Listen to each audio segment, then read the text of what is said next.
आज कुस्ती वाचवण्यासाठी मी सांगलीमध्ये आज उपोषण जे केलेलं होतं की 2 महाराष्ट्र केसरी जे 1 महाराष्ट्र केसरी झाली पाहिजे, खरखर आज त्याला पाठिंबा सर्वांचा मिळाला, सांगलीकरांचा मिळाला, संपूर्ण महाराष्ट्राचा मिळाला आणि कुस्तीगीर परिषद असेल, कुस्तीगीर संघ असेल, दोघांचाही पाठिंबा मिळालेला आहे मला.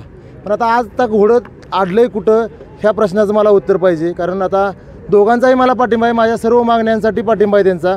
2 महाराष्ट्र केसरीची 1 महाराष्ट्र केसरी झाली पाहिजे, एक राज्य एक खेळ एक संघटना, ह्याच्यासाठी पाठिंबा मिळाला. म्हणजे सगळ्या ज्या माझ्या 6च्या 6 मागण्या आहेत, शिवराज राक्षेंच्या बंदीच्या विषयी कुस्तीगीर संघ विचार करतो असं त्यांनी आपल्याला सांगितलं. आता त्यामुळे सर्व गोष्टी ज्या आपण मागणी केलेली आहे, आता फक्त उत्तर ऐकायचे ते शासनाचं.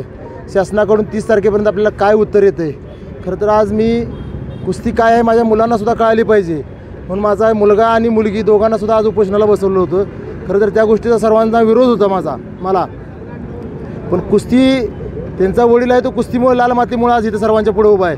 मग कुस्ती काय आहे, कुस्तीसाठी मी काय करायला आलो आहे हे त्यांनाही समजलं पाहिजे. म्हणून त्या दोघांना आज खरं मला त्यांचं कौतुक वाटतं आहे. सकाळपासून आम्ही तिघंही 10 वाजल्यापासून नुसतं पाणी पिऊन दिवस काढलेला आहे. आज आता उपोषण सुटलेलं आहे. पण येणाऱ्या काळामध्ये कुस्ती कुठेतरी वाचली पाहिजे, टिकली पाहिजे आणि त्याच्यासाठी आज हे पहिलं पाऊल आहे सांगलीमधून.